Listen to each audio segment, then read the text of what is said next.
Bonsoir, soyez les bienvenus dans le feuilleton de l'été, l'émission dont vous choisissez la suite, et surtout l'émission qui vise à remettre la beauté et la culture au cœur de nos vies. Le principe est très simple, je vais maintenant commencer avec vous 2 romans, et c'est vous qui allez me dire en commentaire celui que vous voulez que je poursuive. Et ainsi, la semaine prochaine, nous reprendrons la lecture, et notre auteur sera mis en compétition avec un nouveau roman, et ainsi de suite, jusqu'à la fin de l'été. Maintenant, installez-vous confortablement. Commençons.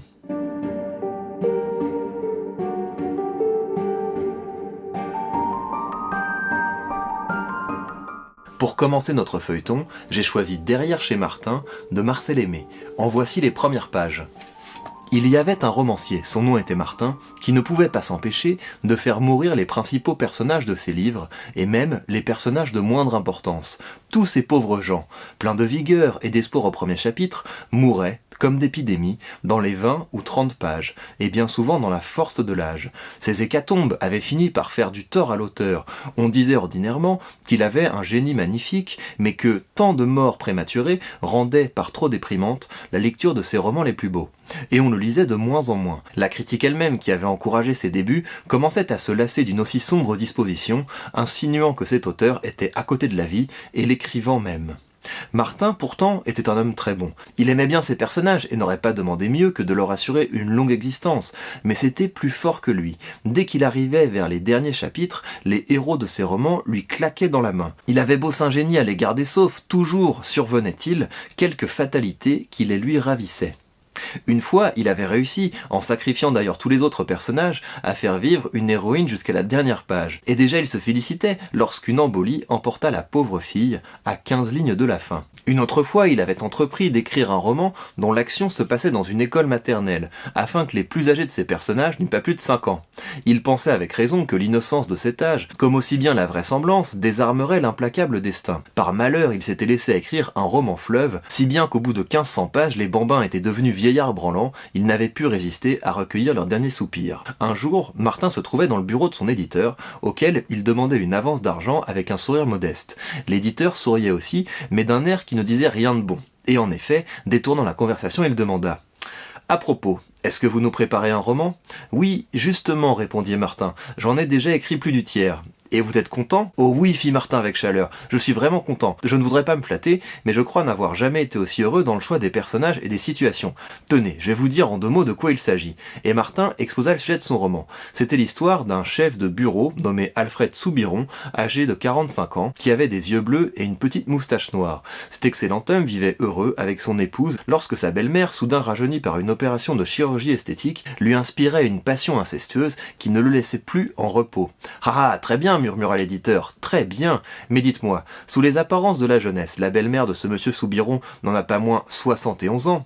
Justement, s'écria Martin, c'est là l'un des aspects les plus dramatiques de la situation.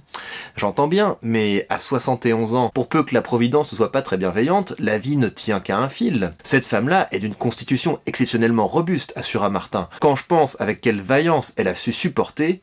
Il s'interrompit, demeura un moment rêveur, et reprit d'un air tourmenté.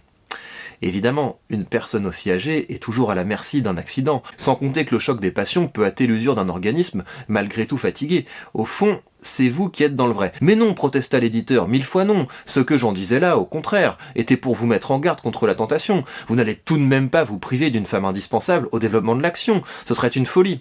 Vous avez raison, accorda Martin. J'ai besoin de cette femme, mais je pourrais la faire mourir à la fin, par exemple, au moment d'une entreprise décisive de son gendre. L'émotion, la gratitude, le remords lui feraient rendre l'âme dans une étreinte délirante. On voit très bien une rupture d'anévrisme ou un transport au cerveau. L'éditeur objecta qu'un pareil dénouement était d'une banalité redoutable, d'autant plus attendu que la tendance de Martin était trop connue. Après avoir longtemps disputé, il obtint que la belle-mère tomberait simplement dans un état comateux, laissant au lecteur une lueur d'espoir. La résistance de l'auteur l'avait irrité, et il s'enquit sévèrement. « Et comment se portent les autres personnages ? Pouvez-vous m'affirmer qu'ils sont tous en bonne santé ? Parlons d'abord d'Alfred Soubiron. » Sous le regard de son éditeur, Martin devint tout rouge et baissa la tête. C'était donc la première page de Derrière chez Martin de Marcel Aimé. À vous de me dire si vous voulez entendre la suite, mais peut-être que vous préférerez plutôt entendre la suite de notre second roman, Le Horla de Guy de Maupassant. Et je vais maintenant vous en lire les premières pages. 8 mai. Quelle journée admirable. J'ai passé toute la matinée étendu sur l'herbe, devant ma maison, sous l'énorme platane qui la couvre, l'abrite et l'ombrage tout entière.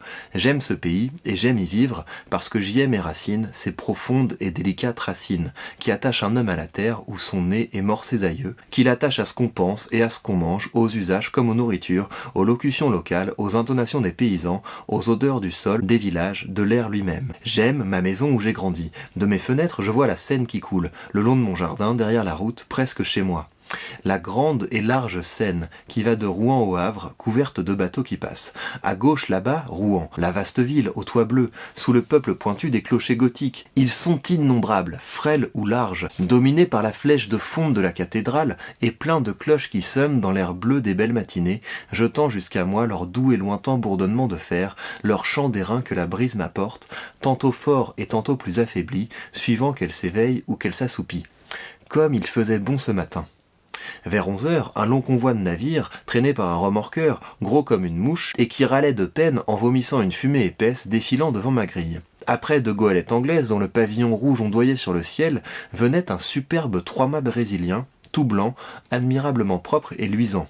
Je le saluais, je ne sais pourquoi, tant ce navire me fit plaisir à voir. 12 mai. J'ai un peu de fièvre depuis quelques jours, je me sens souffrant, ou plutôt je me sens triste. D'où viennent ces influences mystérieuses qui changent en découragement notre bonheur et notre confiance en détresse? On dirait que l'air invisible est plein d'inconnaissables puissances dont nous subissons les voisinages mystérieux. Je m'éveille plein de gaieté avec des envies de chanter dans la gorge. Pourquoi? Je descends le long de l'eau et soudain, après une courte promenade, je rentre désolé, comme si quelque malheur m'attendait chez moi. Pourquoi? Est-ce un frisson froid qui, frôlant ma peau, a ébranlé mes nerfs et assombri mon âme? Est-ce la forme des nuages ou la couleur du jour, la couleur des choses, si variable qui, passant par mes yeux, a troublé ma pensée? Sait-on? Tout ce qui nous entoure, tout ce que nous voyons sans le regarder, tout ce que nous frôlons sans le connaître, tout ce que nous touchons sans le palper, tout ce que nous rencontrons sans le distinguer, a sur nous, sur nos organes et par eux, sur nos idées, sur notre cœur même, des effets rapides, surprenants et inexplicables. Comme il est profond ce mystère de l'invisible, nous ne le pouvons sonder avec nos sens misérables, avec nos yeux qui ne savent apercevoir ni le trop petit ni le trop grand, ni le trop près ni le trop loin, ni les habitants d'une étoile, ni les habitants d'une goutte d'eau, avec nos oreilles qui nous trompent, car elles nous transmettent les vibrations de l'air en notes sonores. Elles sont des fées qui font ce miracle de changer en bruit, ce mouvement, et par cette métamorphose, donnent naissance à la musique, qui rend chantante l'agitation muette de la nature. Avec notre odorat plus faible que celui d'un chien, avec notre goût, qui peut à peine discerner l'âge du vin. Ah, si nous avions d'autres organes qui accompliraient en notre faveur d'autres miracles, que de choses pourrions-nous découvrir encore autour de nous. 16 mai. Je suis malade décidément. Je me portais si bien le mois dernier. J'ai la fièvre, une fièvre atroce, ou plutôt un énervement fiévreux qui rend mon âme aussi souffrante que mon corps.